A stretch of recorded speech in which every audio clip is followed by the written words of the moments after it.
نحمده ونصلي على رسوله الكريم اما بعد فاعوذ بالله من الشيطان الرجيم بسم الله الرحمن الرحيم لقد من الله على المؤمنين اذ بعث فيهم رسولا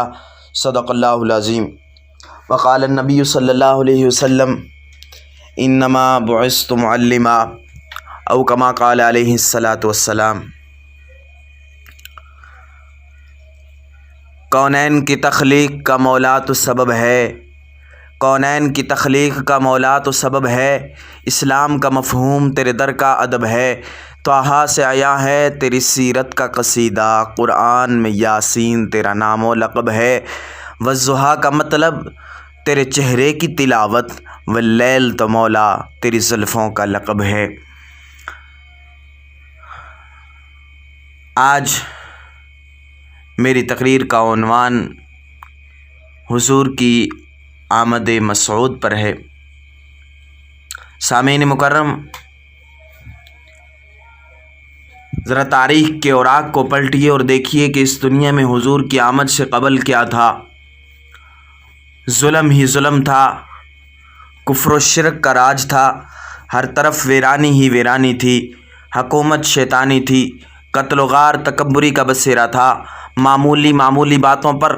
کٹ مرنا عام تھا، بچیوں کو زندہ درگور کر دیا جانا معیوب نہ تھا، عورت حیوانوں کی سی زندگی بسر کرنے پر مجبور تھی، ہر ایک کا الگ الگ خدا تھا، جس کی لاٹھی اس کی بھینس کا قانون نافذ تھا، الغرض انسانیت تباہی اور بربادی کے آخری دھانے پر پہنچ چکی تھی۔ دفعتاً چمنستان دہر کی قسمت کا ستارہ ہویدا ہوا، ظلمات کو اجالوں کی خبر ہوئی کہ یتیم عبداللہ، جگر گوشہ آمنہ، شاہ حرم، حکمران عرب و عجم، شہنشاہ کونین صلی اللہ علیہ وسلم بروز پیر سن عام الفیل بمطابق 22 اپریل 571 عیسوی کو عالم قدس سے عالم امکان میں بے بصر کو بابصر کرنے کے لیے، بے نظر کو بانظر کرنے کے لیے، مردہ دلوں کو حیات جاودانی دینے کے لیے، قیاصر اور اکاسیر کی نخوت کا بھرم توڑنے کے لیے، سینکڑوں ہزاروں کے پجاریوں کو ایک در پر جھکانے کے لیے، سب کی زبانوں پر ایک ہی کلمہ لا الہ الا اللہ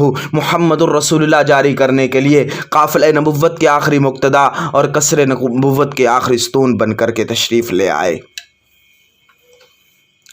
پھر کسی شاعر نے کیا خوب کہا تھا، درود ان پر، سلام ان پر، ہر ایک نعمت تمام ان پر، خدا کے پیغامبر محمد، خدا کا اترا کلام ان پر، وہ سارے نبیوں میں آخری نبی ہیں، خدا کا ہر حکم تام ان پر، انہی کے دم سے زماں مکاں ہے ختم عالی مقام ان پر، ہیں ان کے اخلاق سب سے عالی، ہے ختم حسن کلام ان پر، روح محمد جہاں سے اعلیٰ، فدا ہے ماہ تمام ان پر، مکاں سے جب لا مکاں گئے وہ، مکاں سے جب لا مکاں گئے وہ، نظام شمسی تھا جام ان پر، وہ سب سے اول وہ سب سے آخر، ازل ابد ہے تمام ان پر، حبیب بھیجوں میں چشم تر کو، جھکا جھکا کے سلام ان پر۔